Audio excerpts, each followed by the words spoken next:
Well, hello everybody, Chris Profi, Musically Obsessed. Today I am entering a contest for the great Larry Graves, also known as the Canadian Studmuffin. And he's running a contest where he wants us to take 5 bands or artists, put 2 of their records together to make a double album. So these albums were originally released as single records, but we are able to put them together to have this imaginary release of a double album. Pretty cool idea. Love it. The only rules are these albums, of course, have to be by the same band or artist, and they had to have been released around the same time and, similar styles of music. Larry is a great guy, very funny. I've been following Larry for a long time. I've actually had a chance to do some live streams with him as well. I'm going to leave a link to his channel below. Please check out his channel. He does a little bit of everything. He talks about music. He does comedy videos, food reviews. He even has an ASMR channel. I used to watch Larry just opening CDs and talking about CDs. It was sort of therapeutic for me. He has a calming way about him in front of the camera. Just a really great guy. Would love to meet him at some point. So I wanted to support his channel, jump in on this. So let's get into it. So the first artist I'm going to talk about is Johnny Cash. And I would have liked to have seen 2 of his American Recordings albums put together as a double album. The first one being American Recordings and Unchained. All right, so this would have been a cool double record. I feel like they have, all the American Recordings have a similar vibe, but these are 2 of my favorites out of all of those. So definitely release these as a double album. I'm going to keep the name Unchained. That's what the double album would have been called. I think that would have been cool. Johnny Cash's first release with Rick Rubin being called Unchained, have a double record of Cash.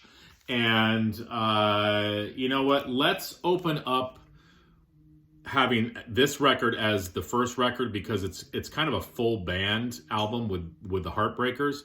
And then the second record being this, a little bit more introspective. So double record called Unchained, record 1, record 2. Okay, I had to show the Mighty Black Flag. 2 albums of theirs that I would group together. 1985's Loose Nut and 1984's Slip It In. You've got the same band on both of these. Henry Rollins on vocals, Greg Ginn on guitar, the wonderful and beautiful Kira on bass, and Bill Stevenson on drums. I would have put these 2 albums together. Very similar style. I would have called the album Obliteration. And there's actually an instrumental on this record called Obliteration. So there would have been a title track. So these 2 records put together, Obliteration. Let's put Loose Nut as record 1 and Slip It In as record 2. Next, from Black Flag to A Flock of Seagulls. Yes, I love A Flock of Seagulls. So I'm talking about their debut from '82. And Listen from '83. That should have been the front cover. Just kidding.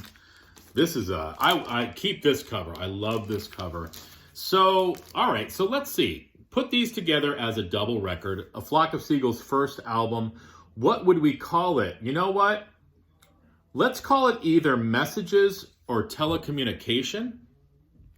And, I have to put this as the first record and this as the second because, of course, this had, Iran on it and Space Age, Love Song, and Messages and Telecommunication. So this would be record 1, record 2, and the album would be called either Messages or Telecommunication.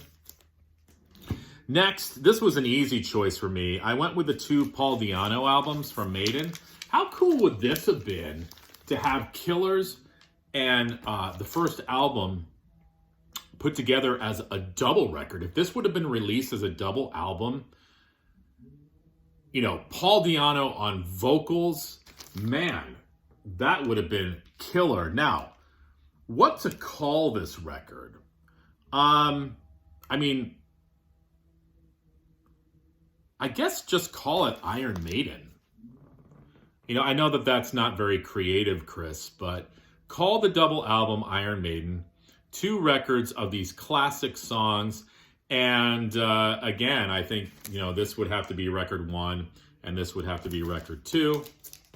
And lastly, 2 of my favorite Sabbath records that I go to quite often, Sabotage being my favorite. And then, you know, a close second, Technical Ecstasy, very underrated album. These both, Technical Ecstasy followed Sabotage when it came out. Both very proggy, some keyboards. They were stretching out the songs, trying different things. This was towards the end, of course, of the Sabbath Ozzy years, but still 2 very, very strong records. What's it called, this album, though? Black Sabbath. Okay, check this out. Black Sabbath, Megalomania. Yeah, that would be a cool name. And let's do this as the first record, and this is the second record, because the whole double album would end with the Writ, which I think would be pretty cool. So there you go, Larry. Great contest. Loved it. Wanted to throw this together. I saw a few other people do this as well. Head on over to the Canadian Studmuffin. As I said, I'll leave a link below. The winner gets a $50 Amazon gift card.